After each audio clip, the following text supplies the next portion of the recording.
সারাদিনের ক্লান্তি মেটানোর জন্য চাই প্রয়োজন। সারাদিন পর যখন একটু স্বস্তির প্রয়োজন তখনই একটু রং চার বিস্কিট নিয়ে বসে যাই।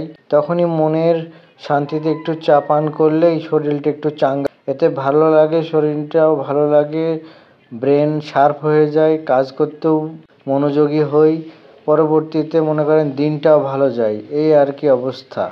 তো আপনারা কে কী ধরনের চা খান?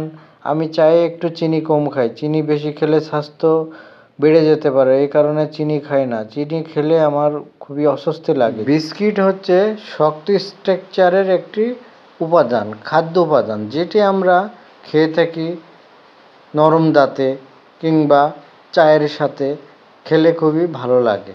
তো এটা খুবই আরামদায়ক, আড্ডা বন্ধুবান্ধবের সাথে সময় কেটে যায় খেতে খেতে, খুবই ভালো লাগে, একটি ভালো মুহূর্ত আমাদেরকে উপহার দেয়। তো আজকে আমি যখন বিস্কুট চায়ের ভিতরে দিচ্ছি এবং সময় একটু নিচ্ছি, তখন একটু চাটা খেতে ভালো লাগছে, আড্ডাও দেওয়া হচ্ছে, এই আর কি, খুবই ভালো লাগছে। কিন্তু যারা গরম চা পছন্দ করেন না, এই বিস্কুটগুলি কিন্তু তাদের ঠান্ডা করে দিবে বিস্কুট চুবিয়ে চুবিয়ে খেলে। তো এটা একটি কৌশল, আমাদেরকে এটা মাথায় রাখতে হবে। এই সিস্টেমে বিস্কিট খেলে এটা খুবই ভালো লাগবে, সময় ভালো যাবে, কথা বলাও যাবে, কোনো সাউন্ড ছাড়া, কসমস কুসমুস শব্দ করবে না, মানুষকে স্বস্তি দিবে, ভালো লাগবে, আড্ডা ভালো যাবে, এই আর কি।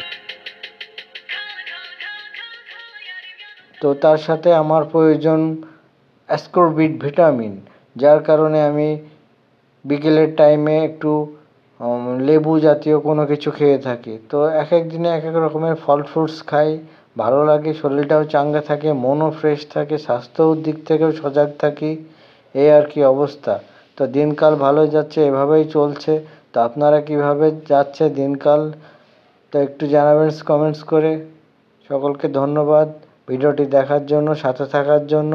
আবারও দেখা হবে, কথা হবে